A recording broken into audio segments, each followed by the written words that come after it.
I'm also an arse model. Look, check it out. Oh, come on. Look at that. What do you think? It's nice. Good, yeah? Sure. Have a touch. No. Put your hand on it. It's fine. Don't be shy. Come on.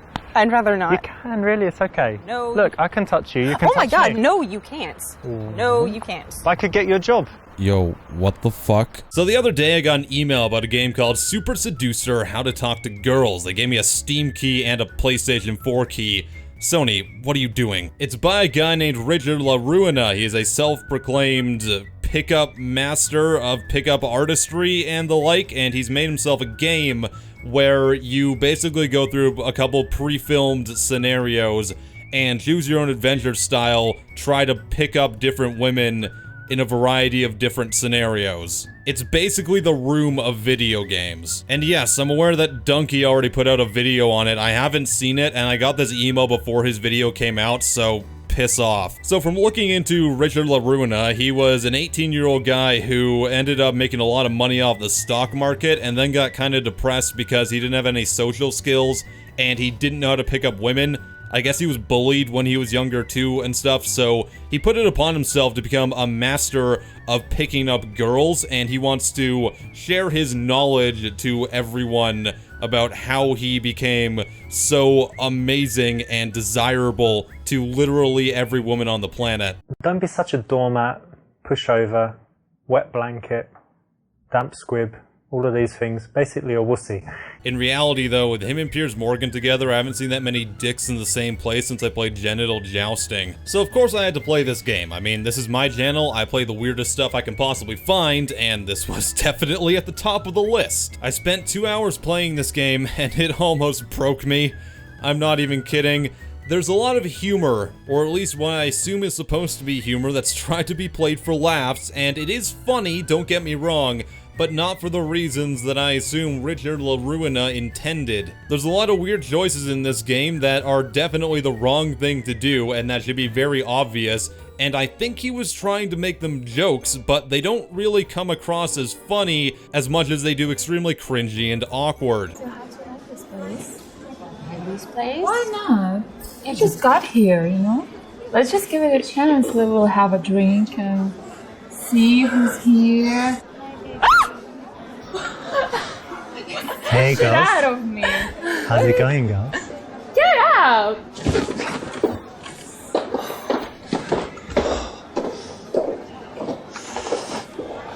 If you're gonna put in comedy stuff, that's fine, but this is kind of to the point where we're not really laughing with you, we're more laughing at you. And it doesn't help that half these wrong choices go on for like 2.5 minutes of super awkward small talk. Like, it loses a lot of the comedic appeal and just becomes kinda sad. That's fine. You went out there to take off back? No. It's fine.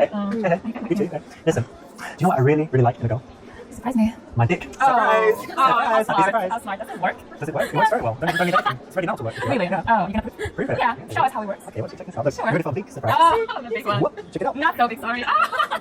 I don't know. Big witchy. I don't know, sorry. I never wanted to hurt your feelings, you know. I like it as well. No, we're fine, really, thank you. My confidence, to be honest. You were just Sorry, I didn't mean that, but...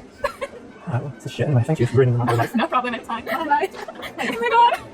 That was fun, at least. The first one you It's simply not very fun to watch some guy improv his way into being a weirdo. Especially when half the advice he gives in seriousness is just as weird and slightly concerning. That's correct. When you stop a girl on the street, you need to be directly in front of her and also leave enough space so that she can slow down and comfortably stop. Yeah, if I was a girl, I'd be completely comfortable with some guy randomly stopping in front of me while I'm walking down the sidewalk. A lot of the advice he gives is about taking control of situations, trying to get the exact reaction you want, and going in with a game plan beforehand. And I get that confidence is a factor when you're trying to talk to people in the real world, but there's a difference between that and straight up manipulation of people during conversations. Like, he repeatedly tells you not to lie to these people when you're talking to them, but your entire goal, according to him and this game, is to manipulate them into thinking you're something that you're not. Like, does that not sound a little bit sociopathic? Because this allows you, in a smooth way, to find out how serious they are in the relationship. Because if they're very, very serious, you want to back off. If they're not so serious, why not keep in touch with the girl, keep her around, and who knows, one day when she's single, So by now you've probably noticed that every time you make a decision in the game, he'll tell you why he thinks it was the right one or the wrong one. And when you guess right, he shows up with 2 girls in lingerie right beside him for some reason. I guess it's supposed to be some sort of titillation reward, or maybe represent that you're doing what he said so that you'll get girls like that in your hotel room. Maybe he thinks it's another joke too, but again, it just comes off as really forced and creepy. This girl looks like she's really happy to be getting paid to lay around in her lingerie all day, and this one looks like she wants to punch Richard in the face after every word that comes out of his mouth. It's stuff like this that just comes off as really corny and desperate. Richard seems like a broken man that really needs validation, but he can't find it in the world without trying to create it for himself with a series of predetermined voice lines. Like, unless he's the one who's in control whenever he's speaking, he doesn't want to be involved at all. I said earlier that it sounded like he'd been bullied a lot when he was younger, according to his Wikipedia page, and I could see how things like that would have an effect on your psyche. But in my opinion, that's no excuse for developing a tendency to treat women like objects. You shouldn't be trying to trick someone into liking you. You either have chemistry with them or you don't. And even if you don't, that's okay. Things like that can definitely be worked on, but you shouldn't be trying to pre-plan every encounter you have. Okay, so moving on, can we talk about the production quality and voice work in this, because it is all over the goddamn place.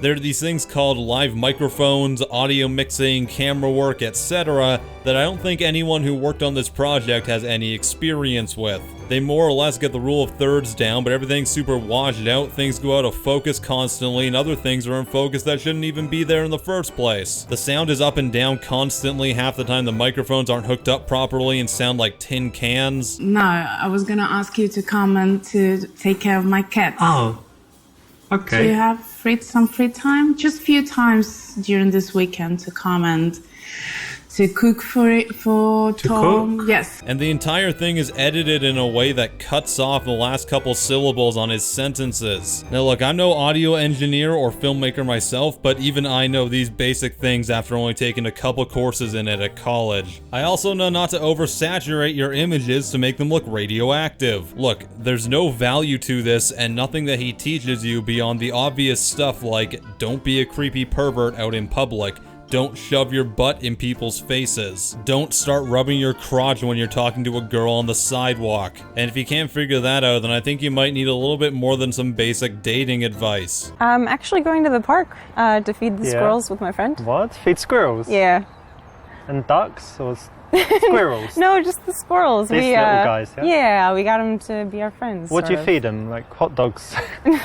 Almonds? So I've talked a lot of crap about this game in this episode, and rightly so, but I figure why not end it on a positive note and give you some tips in dating Patty style. After all, if this guy can be a pickup artist, then why can't I? Seems like the only qualifications you need are to think you are way more attractive than you are. And considering I run a fake Instagram model page, I think that qualifies me. So Patty dating tip number 1. If you stop a girl on the sidewalk when she's obviously going somewhere, you're probably a weirdo. Patty dating tip number 2. If you feel the need to sit in a hotel room and record your own dating tips with 2 scantily clad women beside you, you're probably a weirdo. Patty dating tip number 3. If even Piers Morgan thinks you're a dick, you probably need to do some self-reflecting. And Patty dating tip number 4. Treat others the way you want to be treated. Do not treat people like they're objects. If you go out and be yourself and interact with people, eventually you'll find someone who you're interested in and may or may not be interested in you. There's someone out there for everyone. I truly believe that, and if you go out there with the express intent of getting everyone you meet, you're never gonna find that person because everyone's gonna think you're a creepy weirdo. Also, follow me on Instagram. I'm getting tired of all these bot accounts constantly commenting on it.